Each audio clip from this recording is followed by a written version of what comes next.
Monte Cristo.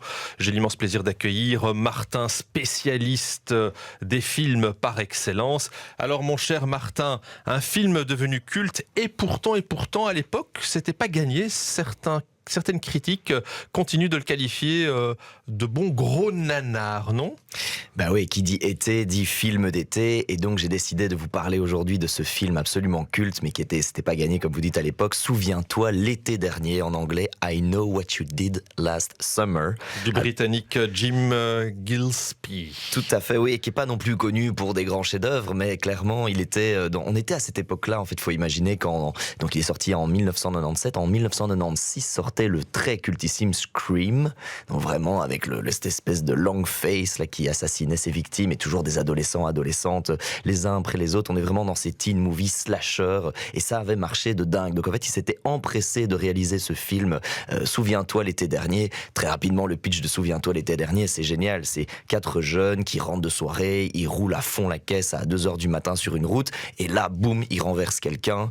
Ils se disent qu'il n'y a personne qui les a vus et prennent la très mauvaise décision de complètement cacher le corps et font le pacte de ne plus jamais en parler. On est le 4 juillet à ce moment-là, et un an plus tard, jour pour jour, ils reçoivent tous les 4, ils sont passés à autre chose dans leur tête, mais ils reçoivent tous un petit message écrit « I know what you did last summer », je sais ce que t'as fait il y a un été. Et là, ils paniquent, ils demandent qui a lâché la mèche, ils se demandent, et en fait, c'est vraiment who done it, quoi, qui l'a fait, qui les poursuit, et puis ça va devenir un slasher absolument génial. Ce qui fait la grande force de ce film, c'est évidemment le casting. On était vraiment dans le casting des acteurs les plus hot d'Hollywood à l'époque, donc Sarah Michelle Gellar, qu'on connaissait pour Buffy contre les vampires, évidemment, Freddie Prinze Jr., Jennifer Love Hewitt, évidemment, Ryan Phillippe, le très beau Ryan Phillippe, et puis le encore pas très connu Johnny Galecki, qui finalement deviendra la star de Big Bang Theory plus tard. Ce film est effectivement très culte. Souviens-toi, l'été dernier, sorti en 1997, conseil de film en cette période estivale qu'on peut retrouver sur les différentes plateformes. Oui, celui-là est Netflix, disponible sur Prime Vidéo, Amazon. Mais ça devient compliqué. Il y a trop de plateformes. On est obligé de finalement s'abonner à 36 000 plateformes, que ce soit pour les films, pour le sport.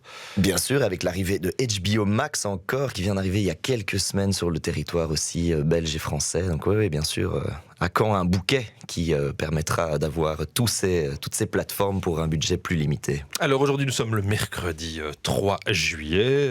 Plusieurs sorties sont annoncées, dont ce film qui semble déjà exceptionnel, Le Comte de Monte Cristo, avec Pierre Ninet dans le rôle titre. Intention avouée, pulvériser le box-office français et belge. Et oui, et surtout, il faut bien comprendre que donc on s'inscrit dans cette logique de l'adaptation de l'œuvre d'Alexandre Dumas. Donc on avait eu l'année passée, l'année d'avant, Les Trois Mousquetaires, un film en 2 parties. Et puis là, on est à nouveau sur ce film, donc Le Comte de Monte Cristo. Il faut savoir que c'est le plus grand budget, donc 43 millions d'euros pour le plus grand budget pour un film français. Alors évidemment, ça ferait sourire nos amis américains qui trouveraient ça très léger, mais pour la France, c'est conséquent. Seulement le Astérix et Obélix, le dernier en titre, avait fait plus, mais c'était donc l'année il y a 2 ans.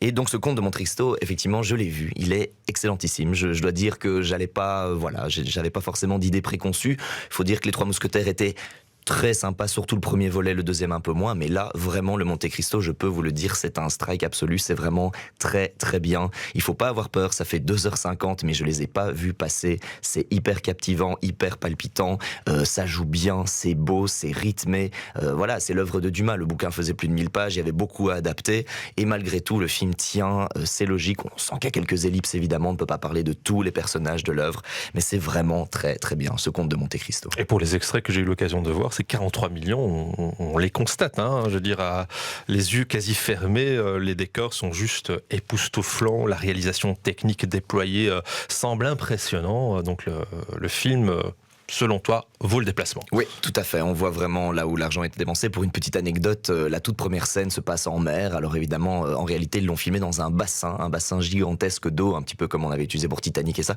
Sachez-vous que ce bassin est en Belgique. Et donc Pierre Ninet a nagé pendant genre 2 semaines pour faire toutes les scènes, évidemment, qu'il fallait faire. Et il était venu en Belgique. Il avait d'ailleurs fait un petit tweet pour dire « Ah, les amis belges, je suis en train de tourner un film mystère dans un des plus grands bassins pour les effets spéciaux qui se trouve en Belgique. » Et les 3 heures? Est-ce qu'on les sent? Mais pas du tout, vraiment. Pourtant, moi, je suis plutôt, voilà, comme je regarde beaucoup de cinéma, j'essaye que les choses aillent vite.